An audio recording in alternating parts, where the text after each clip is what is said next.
Tree Talking Time is brought to you by Conkey's Outdoors and Stone Creek Hound Supply. Be sure to check them out for all your hound hunting needs. Welcome to Tree Talking Time, where we talk all things tree dogs, from the smallest feists to the largest hounds, treating squirrels to bears and everything in between. And from time to time, we might even run a little fast game.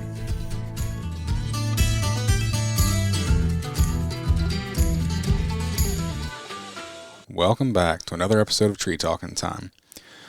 This one is a little different than what I normally produce. This one's a little more of a call to action. This is a little bit more of a, informative about what's going on here in the state of Pennsylvania.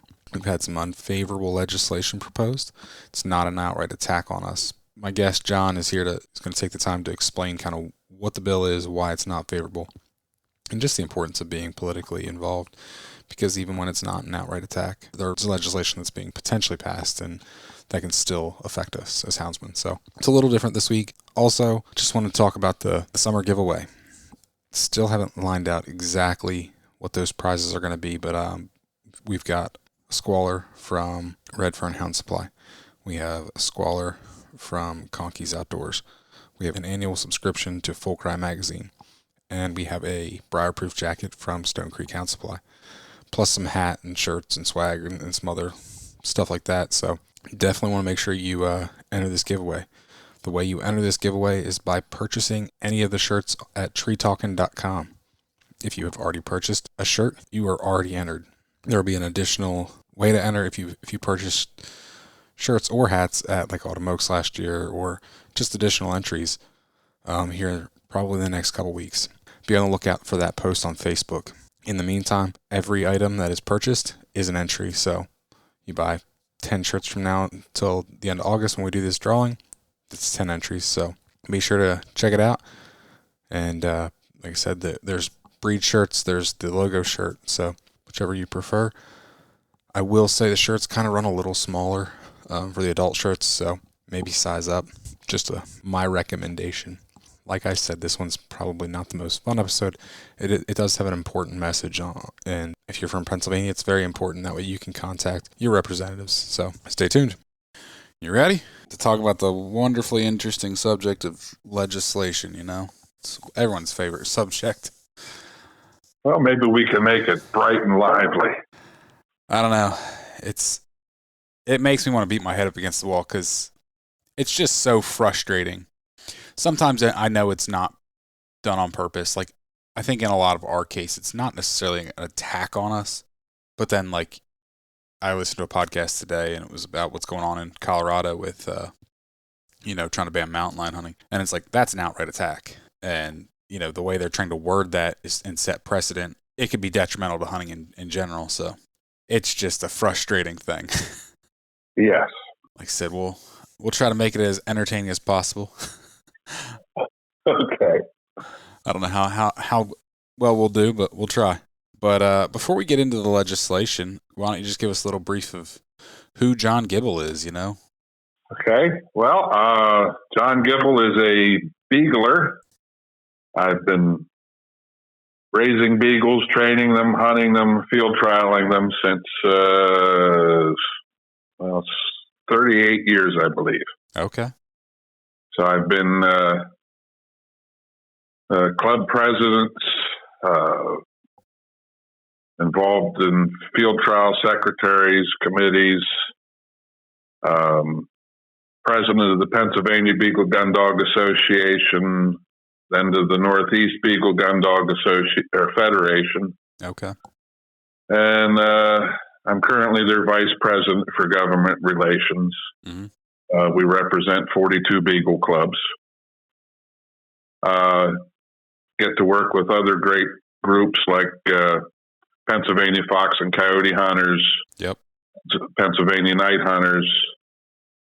U.S. Sportsmen's Alliance is a great ally, mm-hmm. And right now we're kind of picking up some alliance with the Pennsylvania Federation of Sportsmen and Conservationists. Okay. But I live up here on the hill in Perry County and look down on the Susquehanna River. Nice. And have my 20-acre training pen for the dogs and a little kennel out back. And my wife and I travel around local clubs and run our dogs in what they call 2-couple packs. So we compete against other packs of 4 dogs. Okay. And that's a lot of what I do. But we enjoy fishing and deer hunting and bird hunting and whatever else is out there. But nice. Beagles come first. Yep. And that's how we kind of got acquainted is, every year, well, almost every year, COVID kind of threw a wrench in it for a couple years, but Pennsylvania Fox and Coyote Hunters kind of heads up a meeting, and I found out about it, went there, and you're the one that gave the legislative update. So you kind of keep your finger on the pulse here for Pennsylvania and update all of us. Yeah, I started going to those meetings. Actually, the Beagle folks had a bigger hand in it a long time ago, and we met with all of the regional directors. And over the course of the years, the Fox and Coyote guys stepped up and started leading that. Okay. And it evolved into the meetings we have once a year with staff. It's been a great forum for getting things done.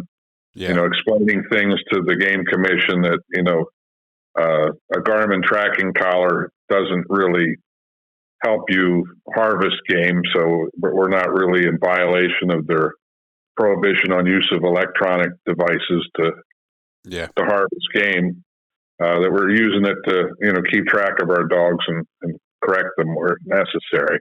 Yep. And, at one point, you could have been cited for using a Garmin tracking collar, but nowadays they understand, and then that understanding came through those types of meetings that we have with the commission. Yeah, and that meeting is with the Pennsylvania Game Commission, not legislators, so just for people listening. So how did you get involved in the legislative stuff? I recently retired from a federal job, so I kind of have always been involved as a regulatory person, reviewing regulations and applications and such. There's been a few, I guess to begin with, there was some dog law stuff that came up that would have severely impacted us. Just like anybody can do, I reached out to my local state representative. As most of them are, he was willing to listen. And, it kind of encouraged me to follow those things and to, start providing comments.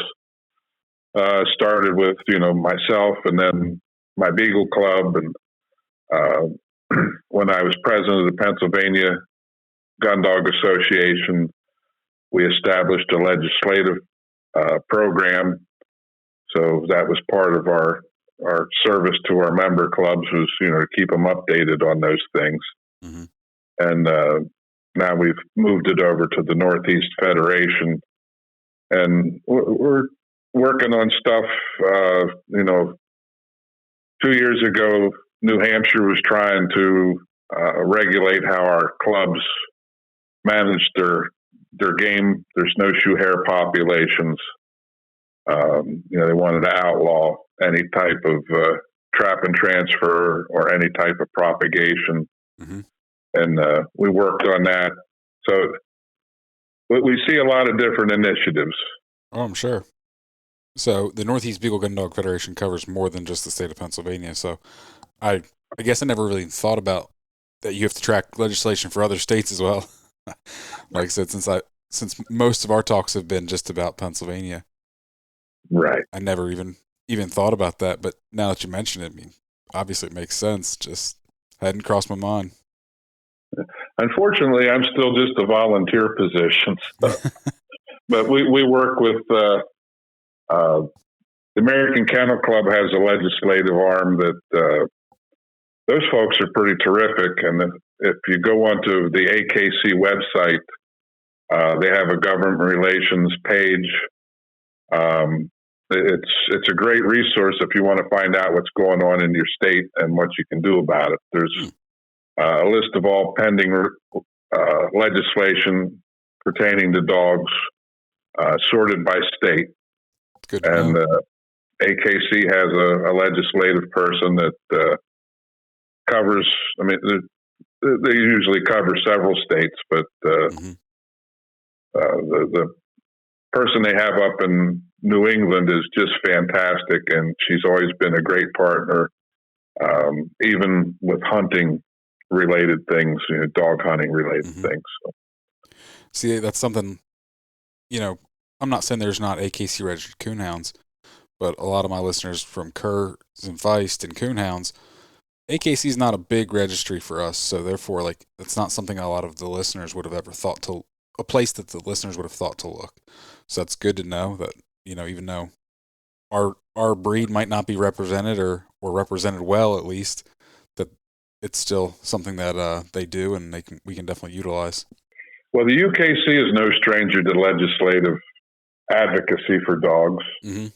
Not too familiar with their program, but I know they've been a staunch supporter of dog hunting and oh yeah. So and I also know they have some links on their websites to provide you with some information and leads on finding who and what you need to talk to. Gotcha. I think that's a big thing for a lot of people is they don't know where to go and look. You kind of just, you might hear something on or see a post on Facebook or Instagram or something, but most people don't know how to go look up legislation, especially when there's something questionable. I had a talk with a guy not too long ago, and turns out he wasn't reading the right thing. So I went and read the bill and I'm like, that's not what it says. Goes, well, that's what I heard, and this is where I saw it. And I'm like, well, that's because that's not correct. So, I mean, I think a lot of it's just, it's not necessarily easy. It's not the most, user-friendly, government websites aren't the most user-friendly. So, well, I'll say this, I look at Massachusetts, Rhode Island, New Jersey, New York, Pennsylvania. Each state has a website for their legislature. So in Pennsylvania, if you Google Pennsylvania General Assembly, it'll take you to their webpage. There's a lot of information on that webpage. You can get real down far in the weeds, or the simplest thing to do, and this is how I monitor things, is so for the Pennsylvania General Assembly, about on the left-hand side of their homepage there, about halfway down, there's a search function. You can search by, if you know the bill number, you can search by a keyword, or you can search by, if it's in the House or the Senate, and you can look it up under the bill's prime sponsor. But I'll go to the keyword, and generally I'll just type in dog. Makes a lot of sense. You hit go, and a list of all the bills that pertain to dogs or mention dogs during this session. Anything that's on the table or anything that's passed or about to be passed, it's all listed there. There's a short description of what the bill is. You can click on the bill number and you'll find out who's the sponsor, where it's at as far as the process, and the latest text. So you can read it all right there, right off their website. Yeah, it's good to know. That's a pretty good tip, just to go, if you're just looking to trying to monitor stuff and kind of do your homework, easy way to kind of find some stuff without having to, if you don't know what the bill number is or anything like that. Exactly. And You can. It also allows you to sort the results. You can sort it by the latest action. So which bills are hot right now. Yeah. What was just introduced. You can sort it by the number of hits on your keyword. So the bill that has the word dog in it the most will come to the top. So yeah, it's something you can play with if you're interested. I won't say there isn't a level of frustration sometimes, but yeah, for sure. And then most times when you bring the text of a bill up, you'll see some of it's underlined, some of it's shaded. Yes.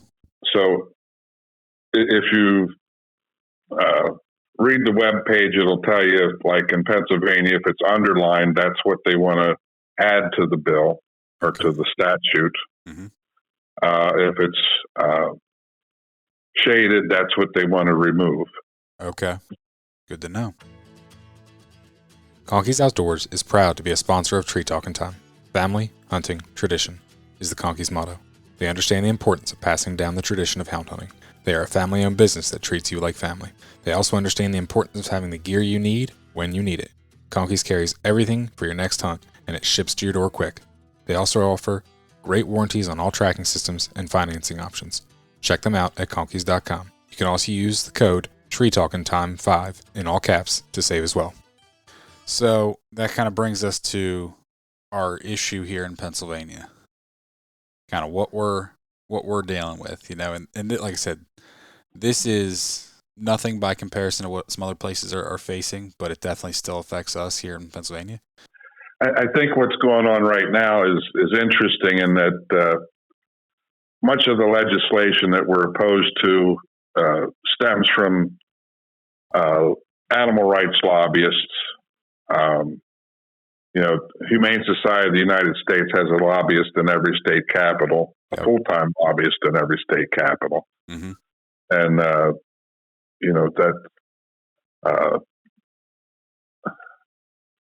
that $150 million that they take in every year from the public doesn't go to help animals. It goes to pay salaries, fund retirement plans, and goes to offshore Caribbean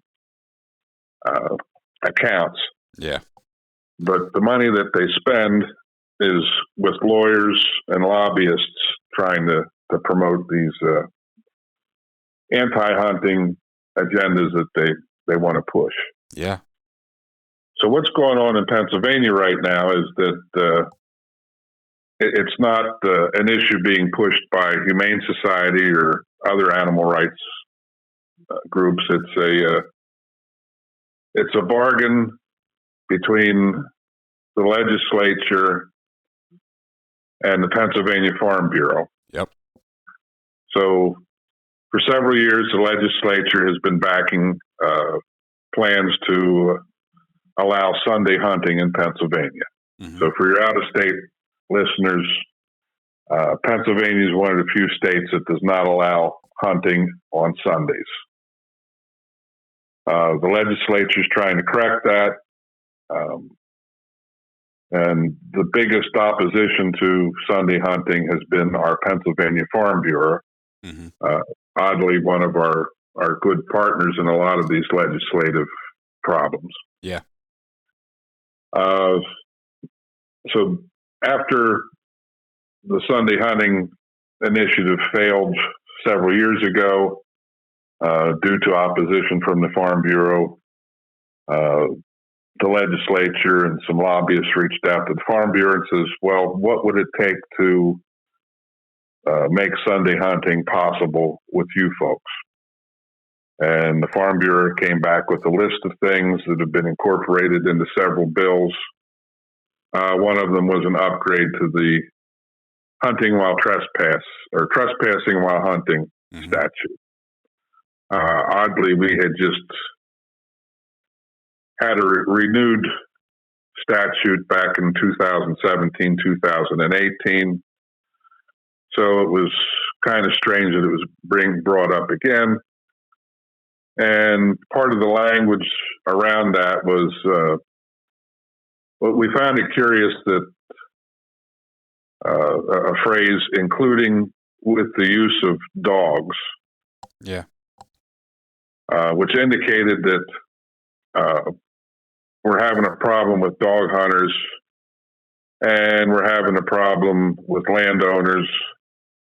And it looks like the way it read initially was if your dog went on somebody else's property, you were, by virtue of being the dog's owner, guilty of trespassing. Mm-hmm. We had also gotten a exemption from trespass to lay down your gun and walk across the line and grab your dog. Yep. That was a very important development for us back the last time that the trespass statutes were looked at.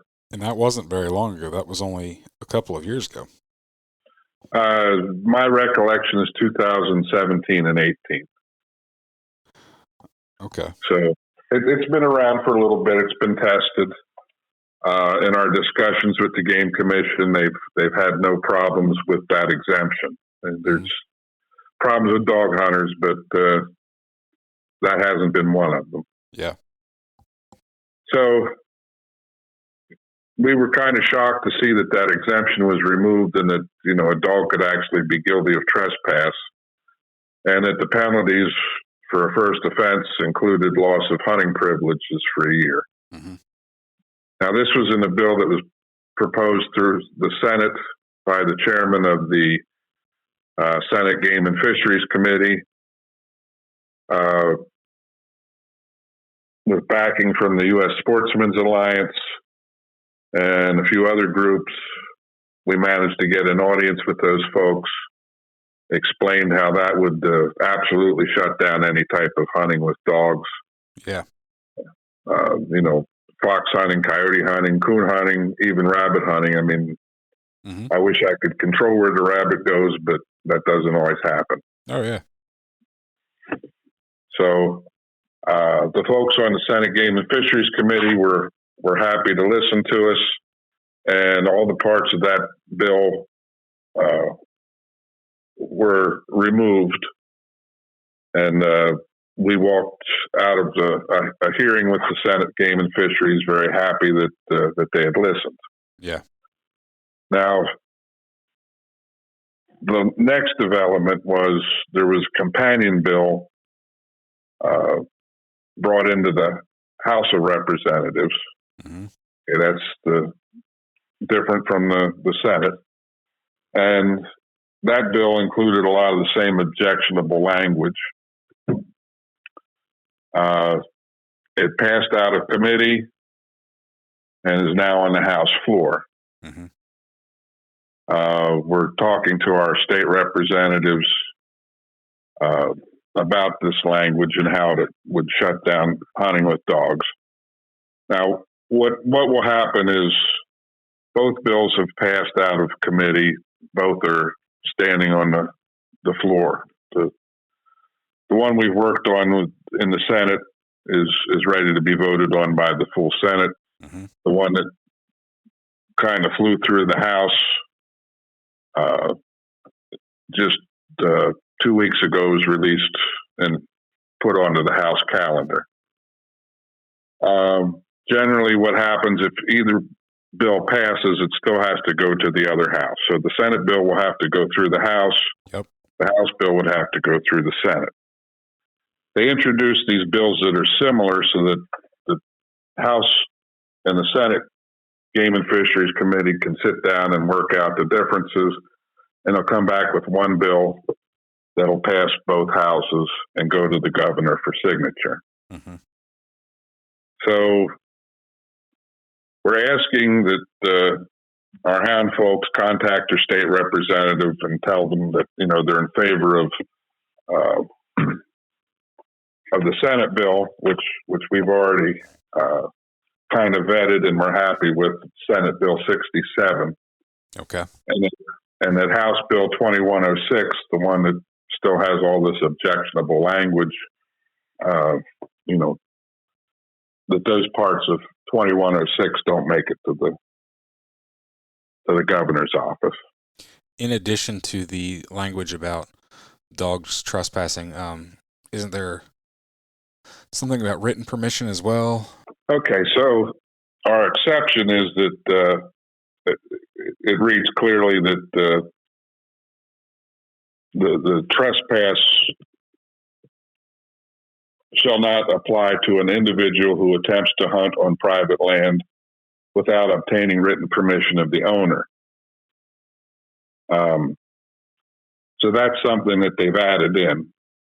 And because it's been moved to a later section, it was always in there for hunting on Sunday for the 3 Sundays we're allowed to hunt. Mm-hmm. But now it's moved further back in the document and would apply to any hunter would have to have written permission on them and produce it if approached by a game warden. And that's regardless of Sunday or any other day of the week? That's the way we're reading it. Okay. There are a number of states like New Jersey where if you're asked, you better pull out a piece of paper that has written permission on it for you to be there. Mm-hmm. Ohio's the same. And in Pennsylvania, we're not quite so strict about it, but we also see that there's issues. I mean, I hunt on property owned by a lot of my neighbors, and it's just kind of like an agreement. You know, if they want to come over here and hunt deer, they're welcome anytime. Yeah. I can walk through and hunt rabbits anytime.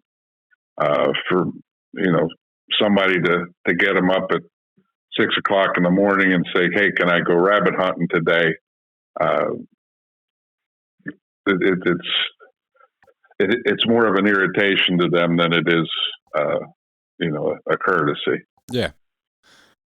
Same way, we hunt on a lot of ground that's owned by Penn State University.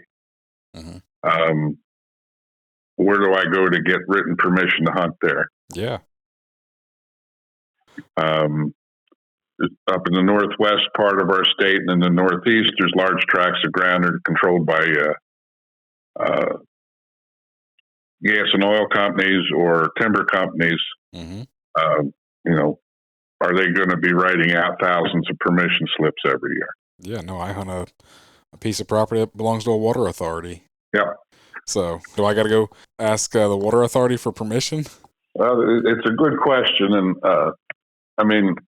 is this something that we want to trade in order to have Sunday hunting, or is Sunday hunting something that could stand on its own merits? Yeah. No, and I know that there's people that have been told that you're more than welcome to hunt here, but I'm not signing anything, because they think if they sign something in some way, they're now liable, which I realize that's not the case, but there's a lot of people that think that way. Absolutely, and you can't blame them. That makes us more of a nuisance than we already are. Mm-hmm. And anybody that's going around knocking on doors asking to hunt knows the feeling. Yeah, I want the least amount of barriers between me and getting permission as possible, because it's hard enough getting permission. So it's just another step, and then I got to do that for every other piece of property I hunt. Which, especially with hounds, deer hunters, you hunt 1, maybe 2 properties, maybe some state game lands. With hounds, I hunt a number of properties, so just not something I personally would like to see, even though it's not necessarily stopping us from hunting. It's another level of restriction, another barrier there. Absolutely. And, any folks who are claiming to try to promote hunting, they're not doing us any favors by creating additional barriers. Exactly. But as far as keeping, alert as to what's going on, you understand that we have, local laws, ordinances. A lot of those are focused on, how many dogs you can keep on your property. Mm-hmm. Noise ordinances, which any of us in the hound business know that can be a neighbor issue. Yep. we have things going on at the state level. A lot of those, as I said earlier, are instigated by HSUS or ASPCA. Mm-hmm. And we have to keep an eye on those. Those are generally focused on care and conditions. Yeah. Sometimes the idea of HSUS and ASPCA's idea of care is a bit excessive. Well, 2008, I was appointed to our governor's dog law advisory board at a time when they wanted to overhaul all of the kennel conditions legislation. The politics surrounding that was just unbelievable. Mm-hmm. We had a billionaire, a school teacher, who thought that any dog that was kept outside was, the owner needed to be horsewhipped. There was an expert veterinarian who had just received her veterinary license. I think she was all of maybe 24 years old. And the rhetoric that they generated was just, it was almost criminal. Mm-hmm. They wanted to, set up all of these laws and supporting regulations for kennel buildings. Mm-hmm. One of the issues was ventilation. They wanted 100% exchange of air every hour. Well, that's almost like a wind tunnel. Yeah. And at the same time, the temperature had to be between 60 and 85 degrees. Well, when it's 15 degrees outside and you're exchanging air 100 times, how does that happen? Yep. So, we asked them to come up, show us a prototype. Is there one of these kennels with all of this lighting and ventilation and humidity and odor control and all of these other things? Is there a kennel any place in the United States that meets these criteria? And the resounding answer was no. Exactly. Just the total lack of common sense. It was sheerly amazing that there's people out there like that, but they had the money, they had the backing, and they owned enough politicians that they could get on this board and start making these wild recommendations. Yeah. Stone Creek Hound Supply, a family-operated business, boasts over 50 years of involvement in hounds. For over 2 decades, they've been dedicated to supplying high-quality hound gear. Their reputation is founded on unparalleled quality and exceptional customer service.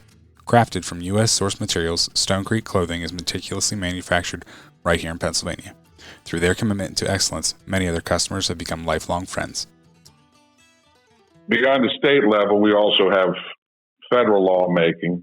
Right now, Congress is looking at this PAWS Act, P-A-W-S, and some derivatives of that. Generally, what we have to watch out for is that they don't make small hobby breeders like us, guys that, have generally the threshold they're pushing for is if you have 5 females that are capable of being bred, they want you to have a federal license. Oh, geez. And be subject to all federal requirements on sales, marketing, conditions, care, veterinary assessments. They're just kind of ridiculous. So these are all things we need to keep an eye on. Yeah, definitely. But Ben, what I'd like to leave you with, at least this idea is, all of these things are very discouraging. It's depressing to think that, tomorrow, what we do, what we live for, what we get so much enjoyment out of, what our passion is, it could all be gone. And that's a serious concern. But at the same time, at least in my experience, we've been able to win, I would say 90% of what we've come up against. And the way we win is that, first of all, we show that we have the support. Yeah. So anybody that's out there listening to this and think that you don't make a difference, change your mind. Yeah. You make that phone call to your state representative or your state senator, 9 times out of 10, they'll respond to you. They'll let you know that they listened to you. They might not agree with you, but they've listened. Yeah. And when you bring in a lobbyist group like U.S. Sportsmen's Alliance or Pennsylvania Federation of Sportsmen and Conservationists, they listen to them too. Yeah. So with a lot of that, if we don't get an outright, hey, you're right, we're going to change this or we'll take that out, we'll get to sit down and talk to these folks and you explain to them why what you're doing is not just hurtful to us, but it's hurtful to everybody. Mm-hmm. You make me go away, you're going to lose hunting license sales. Yeah. You're going to lose dog food, veterinarian, all those expenses, all that money that we put out there every year for dogs. That's out of your economy. Mm-hmm. So, the feed store guy's going to get hurt. The veterinarian's going to get hurt. It's a ripple effect. So just remember that we're important in the whole scheme of things, and we do have a voice. And most of the time we're listened to. Mm-hmm. No, and you brought up a good point, these larger groups and stuff. And I know, we don't have all the kinks worked out, so I don't want to say a whole lot, but we're working on trying to maybe organize a little better in the state of Pennsylvania, and get something. Because once again, when a representative of a large group goes in to one of these meetings and you say, I represent, 1,000 people versus I represent 10,000 people, they're going to put a little more weight behind the guy's opinion that represents 10,000. So if you can which is why it helps to be aligned with the Sportsmen's Alliance and Pennsylvania Federation for Conservationists, because they're bigger groups. So it definitely helps, but I know I think it would help just the houndsmen in the state to be a little better represented and have a group that's the sole purpose. Absolutely. So, and I know also what comes with that is, we don't have, like I said, these are not outright attacks on us. It's just minor things that other people want that they probably didn't even think about, or they didn't really rationalize it out that, oh yeah, if we do that, then they really can't hunt with dogs if, it makes it really impractical. So it's not, like I said, unlike Colorado, which that's an outright attack. And I know when these outright attacks that are from HSUS come, they can be big budget, in order to fight them, it takes a big budget. So by getting organized now while we're not being attacked, yes, we have some issues that we definitely need to call our representatives and our senators for, but getting organized and kind of getting a fund started so that way, when HSUS does come knocking on our door, we have the money and we're ready to fight back. So, yeah, and I'll just explain, the influence that HSUS has. So they have all of this money that comes in, with the advertisements on the TV and people crying. Yeah. So that $19.95 a month or whatever, that's all coming in. They really don't have any expenses beyond, their facilities their offices, mm-hmm. and salaries, and the big padded pension fund and the offshore accounts. Mm-hmm. So those are their expenses, and they can make donations to a legislator. So say, we want state representative so-and-so to introduce a bill. We'll make a campaign contribution, but by law, they're limited to how much they can give to that guy. Mm-hmm. But what they aren't limited in is how many of those people that are donors to the HSUS, they contact and go back to them and say, hey, could you send $2,500 to Senator so-and-so? Mm-hmm. So it's kind of like a tidal wave of contributions that are going to these legislators that favor them. Yeah. I think most of our folks are appalled by the pay-to-play concept of government. Yes. we really don't have the money to do that. So we have to fight these things with fairness and common sense. Mm-hmm. And a lot of times it prevails, surprisingly. Yeah. No, but it takes being organized and willing to fight. That's for sure. Because if you're not willing to fight and you don't know you don't even know what's happening, then they get things passed without you even paying attention.